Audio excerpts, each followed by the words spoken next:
I'm here with Blair from Tokyo Toys, talking about the popularity in anime as it came over to the years.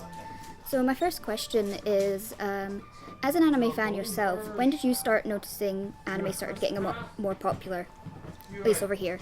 I would say it's mostly been the past maybe 8 years. When I first started watching anime in the late 90s, early 2000s, it just wasn't freely available, and I would put that purely down to the advancement in streaming services and the quality as such, because we're not downloading things off LimeWire anymore. Yeah. We've got access, which it's really changed, and it's been like the past 8 years. Even more so the past probably 3. It's really come to real fruition. That's just what I've noticed anyway. So working in a popular anime shop, did you notice it more when anime would come popular, like say if a movie came out or if it was a certain series? Anime is very trend heavy. There's always hot items. You've got your classics always endure, things like the Genesis Evangelion and stuff like that, which have their base of people who are into it, and there's always new people getting into it, but there is always leaps because it is so trend heavy. For example, I was telling people about Chainsaw Man about 6 months before its anime got announced, and no one cared. Then all of a sudden they cared. So the trends are firmly there, and it's all purely based on what's getting animated at the time. Things ebb and wane. So if the manga never stops, but the anime is seasonal, so a manga will be popular and the merchandise for it will be at its height during the airing of the anime, then it dies until the next season, unless it's got a pure cult following or it's an older series. That's what I've noticed. You were talking about, obviously, you felt that popularity came around 3 years. Do you think the pandemic kind of had a helping hand in that? Absolutely. Investment in anime from Netflix in particular has changed the game. There's so much that you can watch on one streaming platform, namely Netflix, and they actually have a license for a lot of very, very popular titles. It's changed the entire face of who my client base is, for example. It's now younger.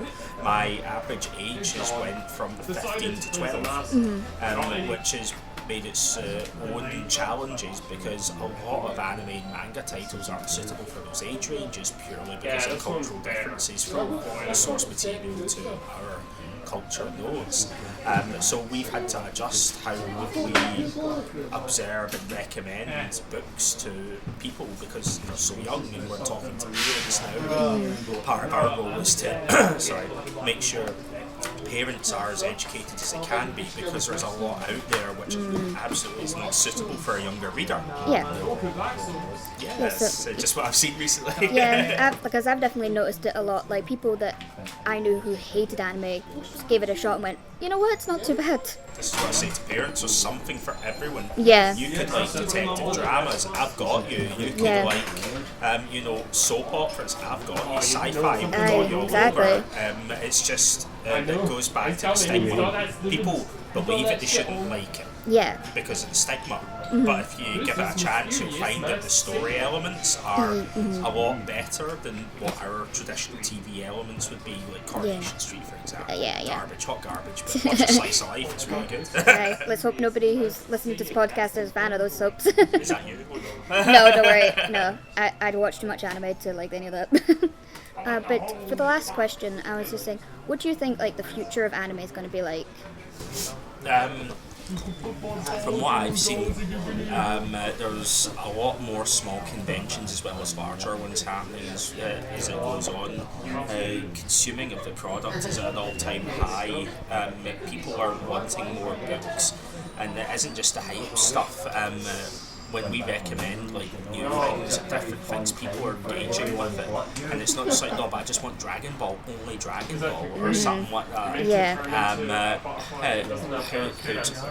Where it's going in the future. I think that one of the things it really shows how it's going is the fact that cinemas are actively showing anime title movies. Mainline cinemas, you're not talking the the Glasgow Film Fair, who's done a festival every single year for years. That's a small independent cinema. People at Odeon and View and all that are now like Jujutsu Kaisen Zero. We're putting that on, and you know what sells out?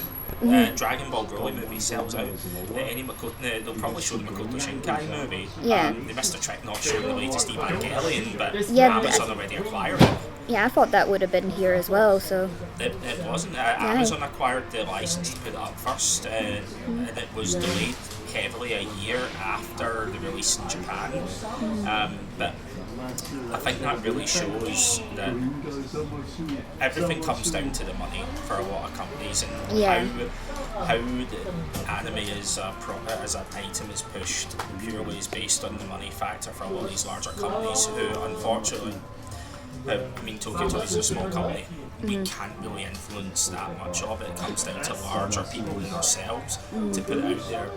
Like cinemas and Netflix and things like that, put it in the hands of people who would have never ever even tried it before. And it gives us the opportunity to enjoy it as it comes around, and everything is more accessible. And it's an accessibility thing. The more accessible it is as a hobby, the larger it's going to grow, and it's not stopping. Yeah, Really isn't. I completely agree with that.